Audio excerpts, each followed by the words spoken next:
I'm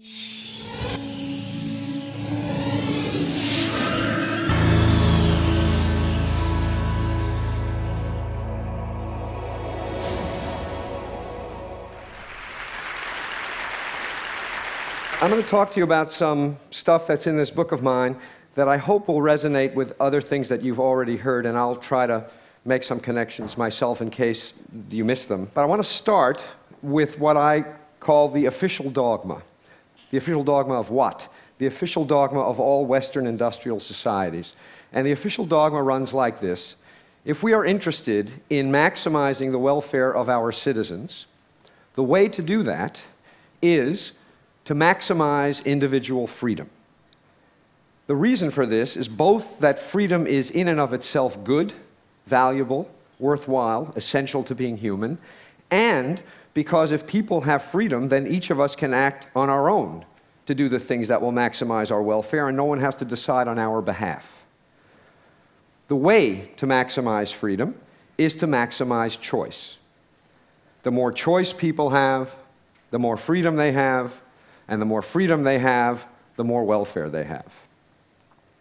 This, I think, is so deeply embedded in the water supply that it wouldn't occur to anyone to question it.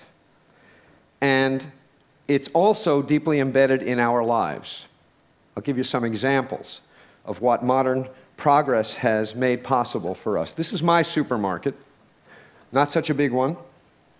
I want to say just a word about salad dressing. 175 salad dressings in my supermarket. If you don't count the 10 extra virgin olive oils and 12 balsamic vinegars you could buy to make a very large number of your own salad dressings in the off chance that none of the 175 the store has on offer suit you. So this is what the supermarket is like. And then you go to the consumer electronics store to set up a stereo system, speakers, CD player, tape player, tuner, amplifier, and in this one single consumer electronics store, there are that many stereo systems. We can construct 6.5 million different stereo systems out of the components that are on offer in one store. You got to admit that's a lot of choice. In other domains, the world of communications, there was a time when I was a boy when you could get any kind of telephone service you wanted as long as it came from Ma Bell. You rented your phone, you didn't buy it. One consequence of that, by the way, is that the phone never broke. And those days are gone. We now have an almost unlimited variety of phones, especially in the world of cell phones. These are cell phones of the future. My favorite is the middle one, the MP3 player, nose hair trimmer, and creme brulee torch. And if by some chance you haven't seen that in your store yet, you can rest assured that one day soon you will. And what this does is it leads people to walk into their stores asking this question. And do you know what the answer to this question now is? The answer is no. It is not possible to buy a cell phone that doesn't do too much. So, in other aspects of life that are much more significant than buying things, the same explosion of choice is true. Healthcare. It is no longer the case in the United States that you go to the doctor and the doctor tells you what to do. Instead, you go to the doctor and the doctor tells you, well, we could do A or we could do B. A has these benefits and these risks. B has these benefits and these risks. What do you want to do? And you say, Doc, what should I do? And the doc says, A has these benefits and risks, and B has these benefits and risks. What do you want to do? And you say, if you were me, Doc, what would you do? And the doc says, but I'm not you. And the result is, we call it patient autonomy, which makes it sound like a good thing, but what it really is a shifting of the burden and the responsibility for decision-making from somebody who knows something, namely the doctor, to somebody who knows nothing and is almost certainly sick and thus not in the best shape to be making decisions, namely the patient. There's enormous marketing of prescription drugs to people like you and me, which if you think about it, makes no sense at all since we can't buy them. Why do they market to us if we can't buy them? The answer is that they expect us to call our doctors the next morning and ask for our prescriptions to be changed. Something as dramatic as our identity is now become a matter of choice, as this slide is meant to indicate. we don't inherit an identity, we get to invent it, and we get to reinvent ourselves as often as we like. And that means that every day when you wake up in the morning, you have to decide what kind of person you want to be. With respect to marriage and family, there was a time when the default assumption that almost everyone had is that you got married as soon as you could, and then you started having kids as soon as you could. The only real choice was who, not when, and not what you did after.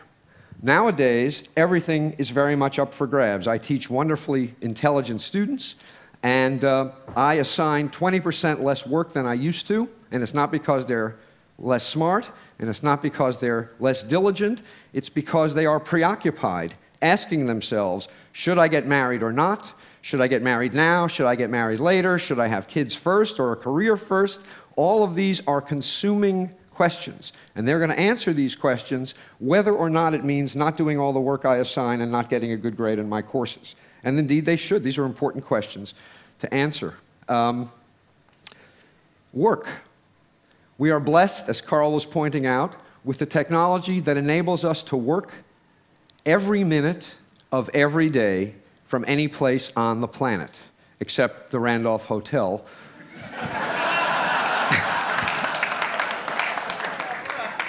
There is one corner, by the way, that I'm not going to tell anybody about where the Wi-Fi works. I'm not telling you about it because I want to use it. So what this means, this incredible freedom of choice we have with respect to work, is that we have to make a decision again and again and again about whether we should or shouldn't be working.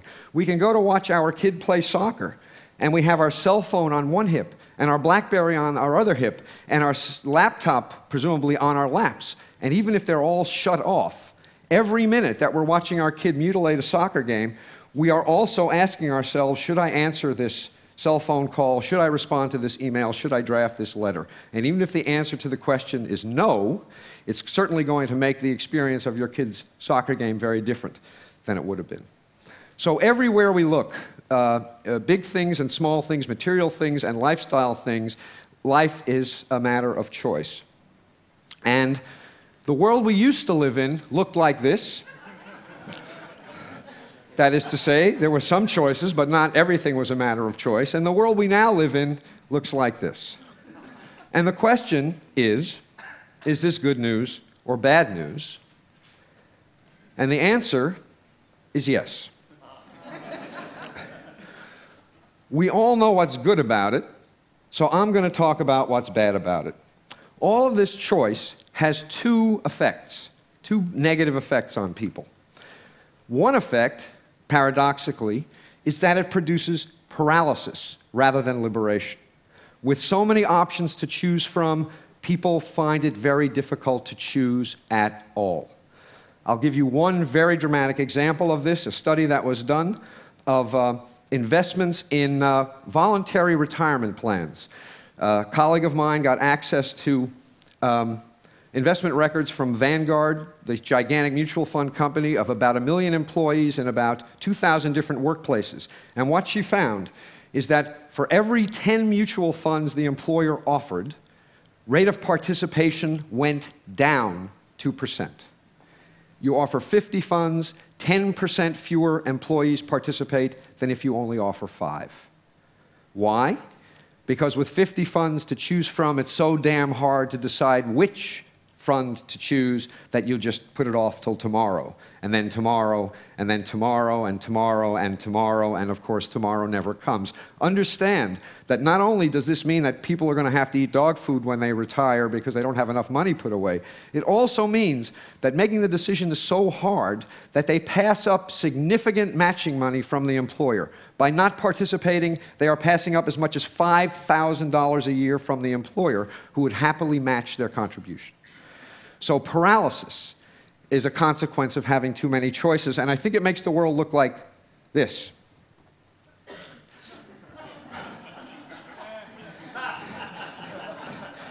You really want to get the decision right if it's for all eternity, right? You don't want to pick the wrong mutual fund or even the wrong salad dressing. So that's one effect. The second effect is that even if we manage to overcome the paralysis and make a choice, we end up less satisfied with the result of the choice than we would be if we had fewer options to choose from. And there are several reasons for this. One of them is that with a lot of different salad dressings to choose from, if you buy one and it's not perfect, and you know what salad dressing is, it's easy to imagine that you could have made a different choice that would have been better.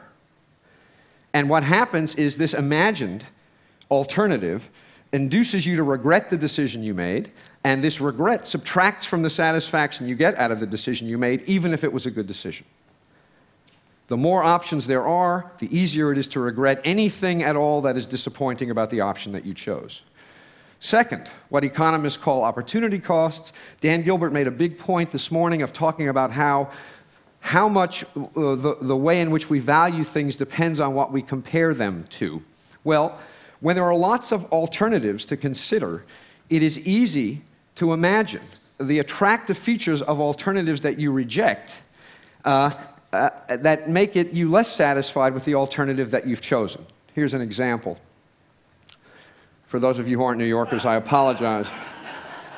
But here's what you're supposed to be thinking. Here's this couple on the Hamptons.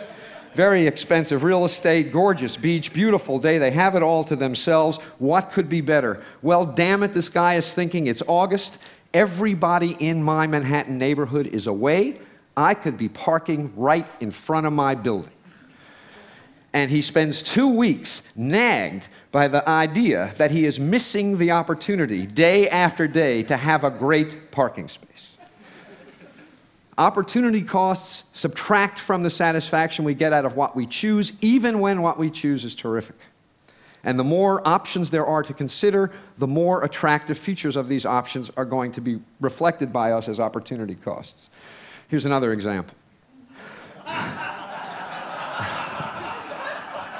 Now this cartoon makes a lot of points. It makes points about living in the moment as well, and probably about doing things slowly. But one point it makes is that whenever you're choosing one thing, you're choosing not to do other things, and those other things may have lots of attractive features, and it's going to make what you're doing less attractive.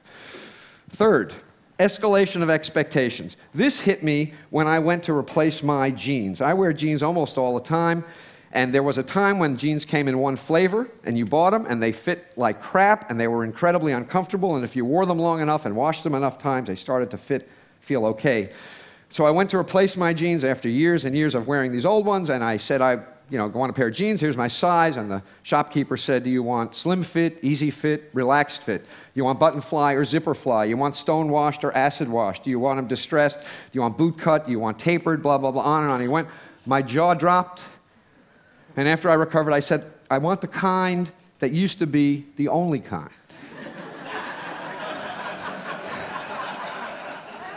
He had no idea what that was. So I spent an hour trying on all these damn jeans, and I walked out of the store, truth, with the best fitting jeans I had ever had. I did better. All this choice made it possible for me to do better. But I felt worse. Why? I wrote a whole book to try to explain this to myself. The reason is, the reason I felt worse is that with all of these options available, my expectations about how good a pair of jeans should be went up. I had I had no particular expectations when they only came in one flavor. When they came in 100 flavors, damn it, one of them should have been perfect. And what I got was good, but it wasn't perfect. And so I compared what I got to what I expected, and what I got was disappointing in comparison to what I expected. Adding options to people's lives can't help but increase the expectations people have about how good those options will be, and what that's going to produce is less satisfaction with results even when they're good results. Nobody in the world of marketing knows this, because if they did,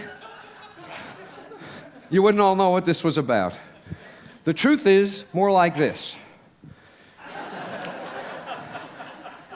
The reason that everything was better back when everything was worse is that when everything was worse, it was actually possible for people to have experiences that were a pleasant surprise.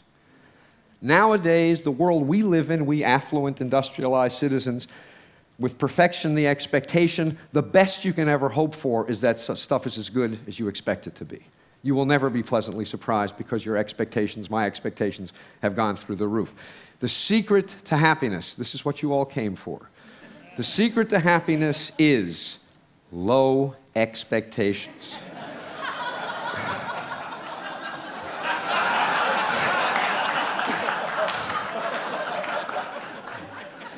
I want to say, just a little autobiographical moment, that I actually am married to a wife, and she's really quite wonderful. I couldn't have done better. I didn't settle. But settling isn't always such a bad thing. Finally, one consequence of buying a bad-fitting pair of jeans when there is only one kind to buy is that when you are dissatisfied and you ask why, who's responsible? The answer is clear. The world is responsible. What could you do? When there are hundreds of different styles of jeans available, and you buy one that is disappointing, and you ask, why, who's responsible? It is equally clear that the answer to the question is you. You could have done better. With 100 different kinds of jeans on display, there is no excuse for failure. And so when people make decisions, and even though the results of the decisions are good, they feel disappointed about them, they blame themselves. Clinical depression has exploded in the industrial world in the last generation. I believe a significant, not the only, but a significant contributor to this explosion of depression and also suicide is that people have experiences that are disappointing because their standards are so high, and then when they have to explain these experiences to themselves, they think they're at fault.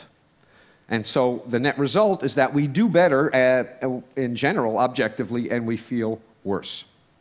So, let me remind you, this is the official dogma, the one that we all take to be true, and it's all false. It is not true. There's no question that some choice is better than none, but it doesn't follow from that that more choice is better than some choice. There's some magical amount, I don't know what it is. I'm pretty confident that we have long since passed the point where options improve our welfare. Now, as a policy matter, I'm almost done. As a policy matter, the thing to think about is this. What enables all of this choice in industrial societies is material affluence. There are lots of places in the world, and we have heard about several of them, where their problem is not that they have too much choice, their problem is that they have too little. So the stuff I'm talking about is the peculiar problem of modern, affluent Western societies. And what is so frustrating and infuriating is this. Steve Levitt talked to you yesterday about how these expensive and difficult to install child seats don't help. It's a waste of money.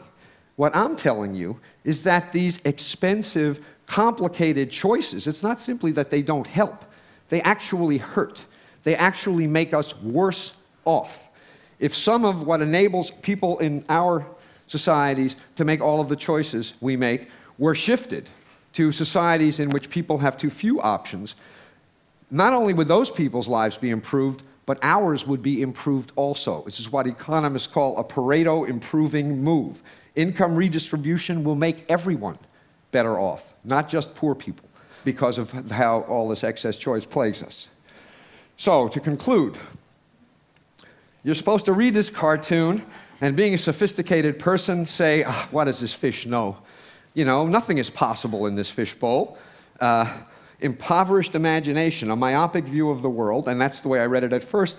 The more I thought about it, however, the more I came to the view that this fish knows something. Because the truth of the matter is that if you shatter the fishbowl so that everything is possible, you don't have freedom, you have paralysis. If you shatter this fishbowl so that everything is possible, you decrease satisfaction.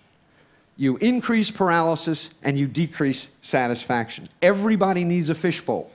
This one is almost certainly too limited, perhaps even for the fish, certainly for us. But the absence of some metaphorical fishbowl is a recipe for misery and, I suspect, disaster. Thank you very much.